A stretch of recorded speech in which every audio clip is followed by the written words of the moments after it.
புண்ணிய பூமியாம் தமிழகத்தின் தலைநகர் சென்னையில் தாம்பரம் அருகேயுள்ள செம்பாக்கம் எனும் பகுதியில் அமைந்திருக்கிறது அருள்மிகு அஷ்டாதசபுஜ மகாலட்சுமி துர்காம்பிகா திருக்கோயில்.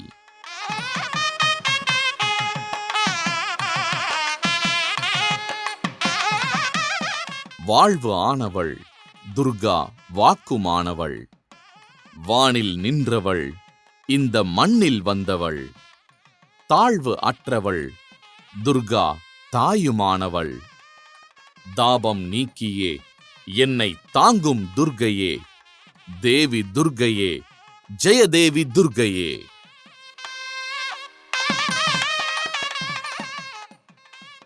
இந்த துர்கா ஸ்துதி பாடலை பாராயணம் செய்து அன்னை துர்காம்பிகையை மனதார வேண்டினால் நிம்மதியான வாழ்க்கை, நீண்ட ஆயுள், பூரண ஆரோக்கியம், திருமண பேறு, குழந்தை பாக்கியம் என அனைத்து நன்மைகளும் தங்கு தடையின்றி கிடைக்கும் என்பது திண்ணம்.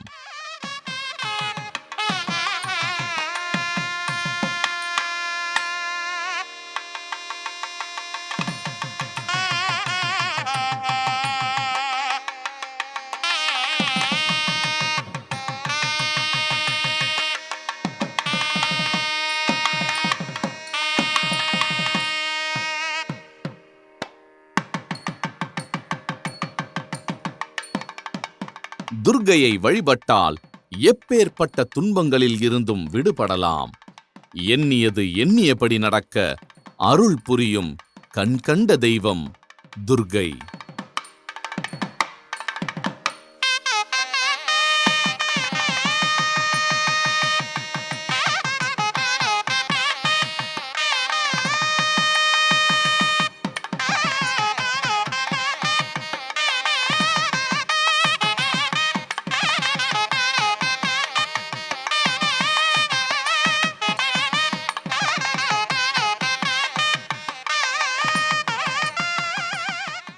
அன்னை துர்காம்பிகையை செவ்வாய், வெள்ளி மற்றும் ஞாயிற்றுக்கிழமைகளில் ராகு கால வேளையில் எலுமிச்சை தீபமேற்றி வழிபடுவது மிகுந்த பலனை தருமென்கிறது நம் சாஸ்திரங்கள்.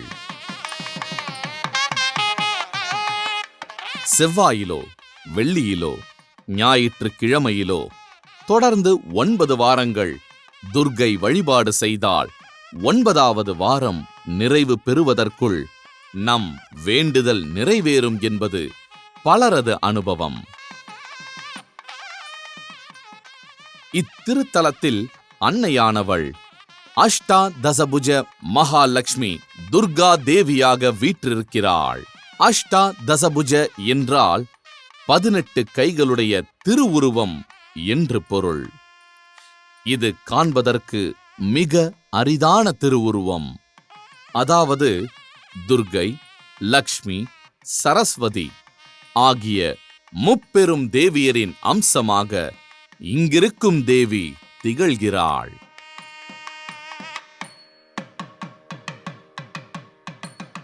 நமக்கு இன்னல் என்றால் இறைவனின் கரங்களை சிக்கன பற்றிக் கொள்கிறோம்.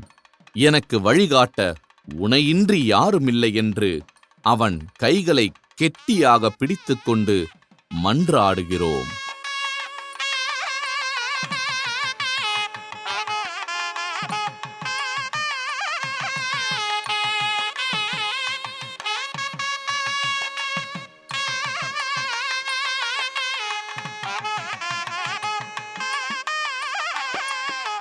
இறைவனின் கைஸ்பரிசம் நமக்கு மனதிடத்தையும் நம்பிக்கையையும் தருகிறது அல்லவா? அப்படி இருக்க இங்கிருக்கும் அன்னை 18 புஜங்களுடன் இருக்கிறாள். துன்பமென்று நாடி வரும் பக்தர்களை தன் 18 கைகளாலும் வாரி அணைத்து நல்வழி காட்டுகிறாள் அன்னை அஷ்டாதசபுஜ மகாலட்சுமி துர்காம்பிகை.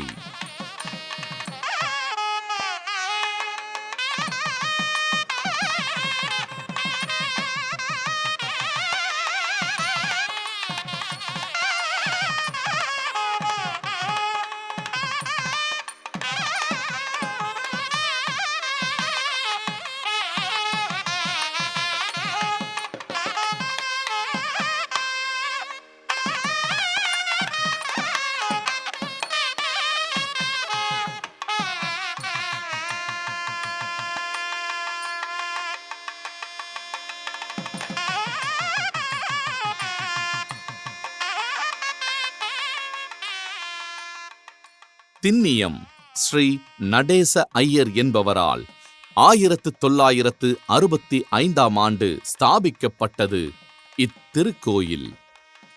அதன்பின் அவரது மகனான திரு என். சேதுரத்தினம் அவர்களால் சிறப்பான முறையில் தொடர்ந்து நிர்வகிக்கப்பட்டு வந்தது.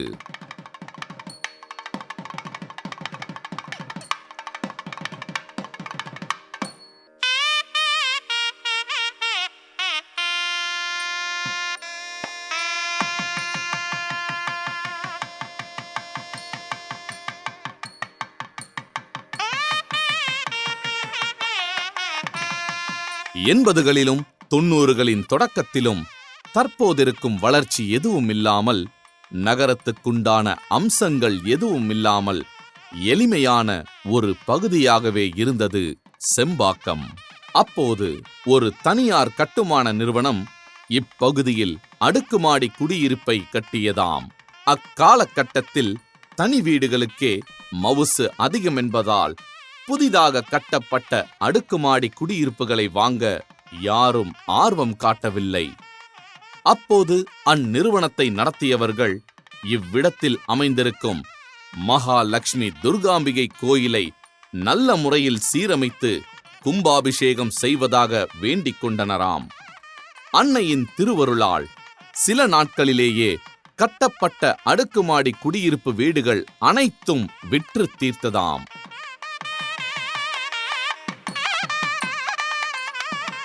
இதையடுத்து தங்கள் வேண்டுதலை நிறைவேற்றுதல் விதத்தில் 1992ஆம் ஆண்டு நூதன ஆலயம் அமைக்கப்பட்டு திரு நடராஜ ஐயர் என்பவரால் முதல் கும்பாபிஷேகம் செய்யப்பட்டுள்ளது. இத்திருக்கோயிலில் அன்னை துர்காம்பிகைக்கு புதிய கருவறை, விமான கோபுரம், பரிவார தெய்வ சன்னதிகள் புதிதாக கட்டப்பட்டு குடமுழுக்கு விழா சிறப்பான முறையில் நிகழ்த்தப்பட்டுள்ளது.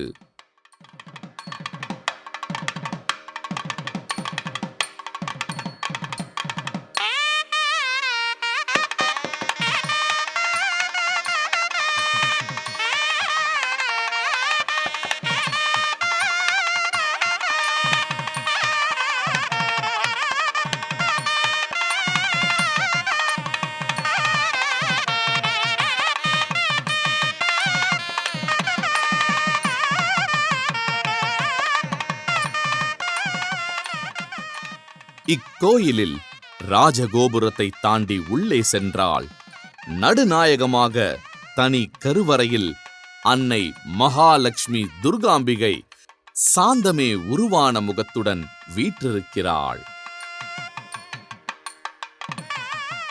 துர்கையானவள் ராகுவின் அதிதேவதையாவாள். அதனால் பொதுவாக ஆலயங்களில் வடக்கு நோக்கியே வீற்றிருப்பாள். இத்திருக்கோயிலில் துர்காம்பிகை கிழக்கு திசையில் வீற்றிருப்பது சிறப்பு. வெகு சில கோயில்களில் மட்டுமே இவ்வமைப்பு இருக்கும்.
துர்காம்பிகை சன்னதி முன்பு பழமையான அரசமரம் தலவிருட்சமாக அமைந்துள்ளது.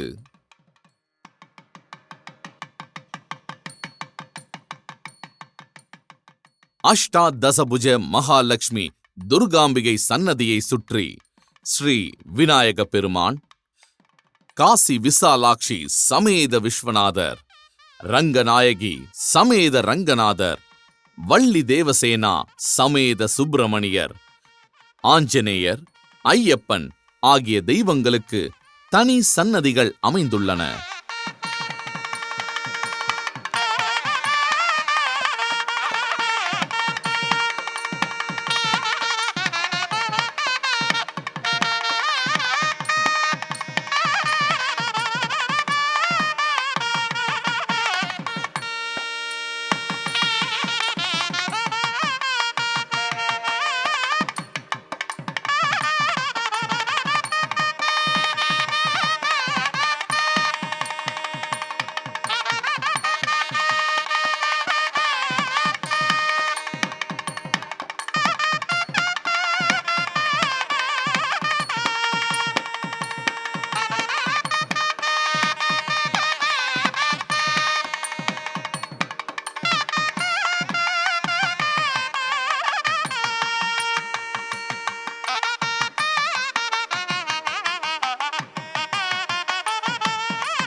இவை தவிர நவக்கிரக சன்னதியும் அமைந்துள்ளது.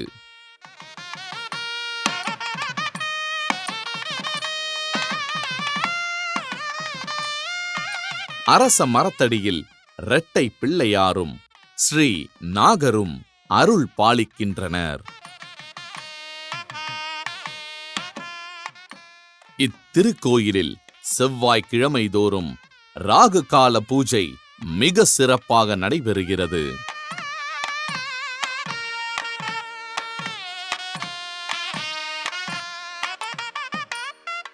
சுற்று வட்டார பகுதியில் வசிக்கும் பெண்கள் பெருந்திரளாக வருகை புரிந்து துர்க்கை கவசத்தை பாராயணம் செய்து பயபக்தியுடன் கூட்டாக வழிபடுகின்றனர். கோயில் இல்லாத ஊரில் குடியிருக்க வேண்டாம் என்பார்கள். நாம் வசிக்கும் பகுதியில் ஒரு ஆலயம் இருந்தால் அனைவரும் ஒன்று கூடி நட்பு வளர்க்கவும், ஊருக்கு வேண்டிய நல்லவற்றை கூடி பேசி முன்னெடுக்கவும் கோயில்கள் பேருதவியாக இருக்கும் என்பதை அறிந்தே நம் முன்னோர்கள் அவ்வாறு சொல்லியிருப்பார்கள் என்று எண்ணத் தோன்றுகிறது. அவ்வகையில் ஒன்று கூடி வழிபடவும் பக்தி வளர்க்கவும் இப்பகுதி மக்கள் இக்கோயிலை மிகவும் நல்ல முறையில் பயன்படுத்திக் கொள்வதை நம்மால் பார்க்க முடிகிறது.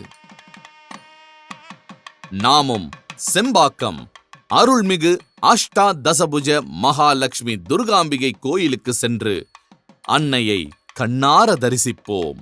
நம் வாழ்வில் அனைத்து வளங்களையும் கிடைக்கப் பெறுவோம்.